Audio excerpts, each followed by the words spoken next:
नमस्कार, मेके हिंदी चैनल में आपका स्वागत है। मैं हूं सोहनलाल शर्मा। आज पेश है अभिव्यक्ति और माध्यम के महत्वपूर्ण प्रश्नों पर आधारित ये 8वां प्रैक्टिस सेट।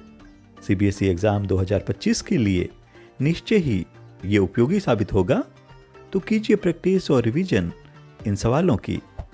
वीडियो को लाइक शेयर कर चैनल को सब्सक्राइब जरूर कर दीजिएगा। तो पेश है ये सवाल जवाब।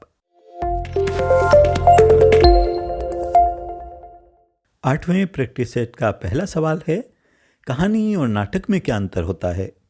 तो इसका जवाब है कि जहां कहानी का संबंध लेखक और पाठक से जुड़ता है, वहीं नाटक लेखक, निर्देशक, पात्र, दर्शक, श्रोता एवं अन्य लोगों को एक दूसरे से जोड़ता है। और दूसरा अंतर यह है कि कहानी कही जाती है या पढ़ी जाती है, जबकि नाटक मंच पर प्रस्तुत किया जाता है। नाटक को मंच पर अभिनेता अभिनय द्वारा प्रस्तुत करते हैं।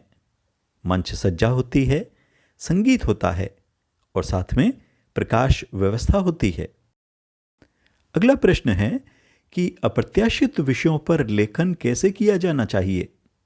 तो इसका जवाब है कि विषय पर लिखने से पहले लेखक को अपने मस्तिष्क में उसकी एक उचित रूपरेखा यानी एक आउटलाइन बना लेनी चाहिए।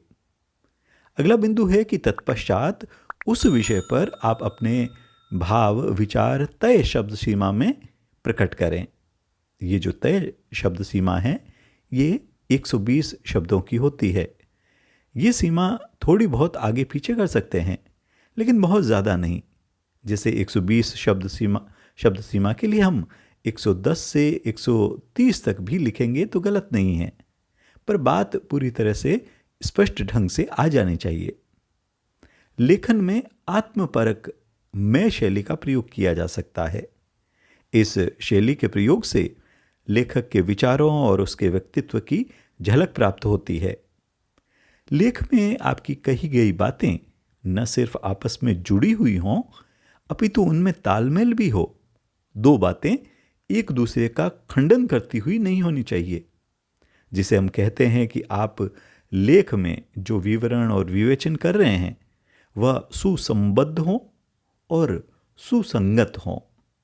अंतिम और महत्वपूर्ण बिंदु यह है कि आप भाषा की शुद्धता पर विशेष ध्यान दें, अपनी मौलिकता और रचनात्मकता दिखाएं, यानी आप अपने मन की बात लिखें अपने ढंग से।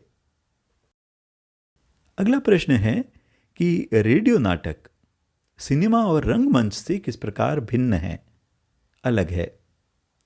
तो इसका जवाब है कि सिनेमा और रंगमंच की तरह रेडियो नाटक में विजुअल्स अर्थात दृश्य नहीं होते। यही सबसे बड़ा अंतर है। रेडियो पूरी तरह से श्रव्य माध्यम है, इसीलिए रेडियो नाटक का लेखन सिनेमा व रंगमंच के लेखन से भी थोड़ा भिन्न भी है और मुश्किल भी है। रेडियो नाटक में सब कुछ संवादों और ध्वनि प्रभावों के माध्यम से संप्रेषित करना होता है, जहां न मंच सज्जा है न वस्त्र सज्जा है, और साथ में अभिनेता के चेहरे की भाव भंगिमाएं भी रेडियो नाटक में नहीं मिलती। रेडियो नाटक में हम पात्रों के संवादों को केवल सुन सकते हैं, उनके बारे में कल्पना कर सकते हैं। ध्वनियों और संगीत के माध्यम से दृश्यों को महसूस कर उनका आनंद उठा सकते हैं।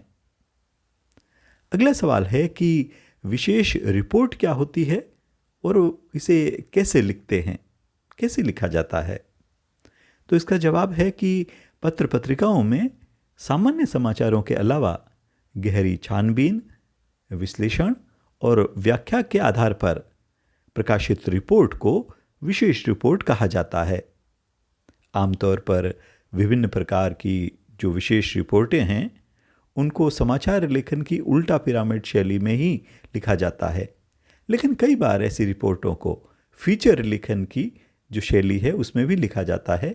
फीचर लेखन की शैली यानी कथात्मक शैली। चूँकि ऐसी रिपोर्ट सामान्य समाचारों की तुलना में बड़ी और विस्तृत होती है, इसीलिए पाठकों की रुचि को बनाए रखने के लिए कई बार उल्टा पिरामिड शैली और कथात्मक शैली, इन दोनों शैलियों को मिलाकर इस्तेमाल किया जाता है। रिपोर्ट बहुत विस्तृत और बड़ी हो तो उसे श्रृंखलाबद्ध करके यानी सीरीज में कई दिनों तक किश्तों में छापा जाता है। और अंतिम बिंदु है कि विशेष रिपोर्ट की भाषा सरल, सहज और आम बोलचाल की होनी चाहिए। अगला प्रश्न है कि फीचर कैसे लिखा जाए। तो इसका जवाब है कि फीचर को सजीव बनाने के लिए, लाइव बनाने के लिए उसमें उस विषय से जुड़े लोगों यानी पात्रों की मौजूदगी जरूरी है। फीचर के कथ्य उसके विभिन्न पहलुओं को पात्रों के माध्यम से बतलाना चाहिए। अगला बिंदु है कि फीचर में कहानी को बताने का अंदाज ऐसा हो कि पाठक ये महसूस करे कि वे खुद देख और सुन रहे हैं। फीचर मनोरंजक व सूचनात्मक होना चाहिए, यानी मनोरंजन भी हो और सूचना भी हासिल हो। यह अवश्य ध्यान रखा जाना चाहिए कि वह नीरस और बेजान न हो, उबाऊ न हो। फीचर तथ्यों, सूचनाओं और विचारों पर आधारित कथात्मक विवरण और विश्लेषण होता है। किसी उद्देश्य के इर्द गिर्द ही, आसपास ही सभी प्रासंगिक सूचनाएं, तथ्य और विचार गुंथे हुए होने चाहिए। फीचर लेखन का कोई निश्चित ढांचा या फॉर्मूला नहीं होता। इसे कहीं से भी, अर्थात प्रारंभ, मध्य या अंत से शुरू किया जा सकता है। और अंतिम बिंदु है कि फीचर का हर पैराग्राफ अपने पहले पैराग्राफ से सहज तरीके से जुड़ा होना चाहिए तथा उनमें प्रारंभ से अंत तक प्रवाह और गति रहनी चाहिए। ऐसे ही उपयोगी वीडियो के लिए चैनल को सब्सक्राइब करें, साथ ही लाइक व शेयर करना न भूलें। बने रहिए चैनल के साथ। मिलते हैं अगले वीडियो में। नमस्कार।